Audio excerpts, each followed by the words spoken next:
If your files are not being recognized by cursor or they are not being indexed by cursor, the fix is quite simple. First, open command palette. The shortcut is Ctrl Shift and P, and you will see these things. Here you can just search for index and go to indexing and docs. In case command palette is not open in your PC by shortcut, what you can do is just go to file or preferences and click on cursor settings. Here scroll down and you will see indexing and docs. So the bottom line is you need to come to indexing and docs via manually browsing from here or using command palette.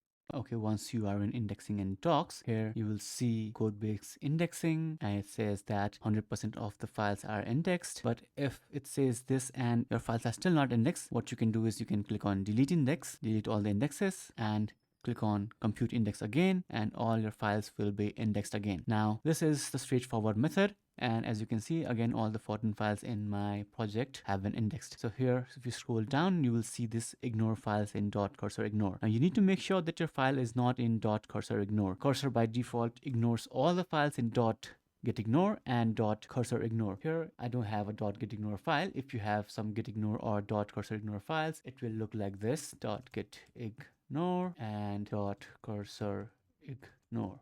So if you have some files listed here in cursor ignore and in getignore, cursor will ignore those files and not index those files. So make sure your files are not inside cursor ignore or getignore. Okay, so once you are sure your files are not inside cursor ignore or getignore, and you should see 100% of the files being indexed, and you can check what files are indexed by just clicking here, view included files, and make sure your files are here in the index. Okay, and now once you're sure that your files are not here or here, you can just delete index and reindex to make sure all your files are indexed. If you still have problems, let me know in the comments below.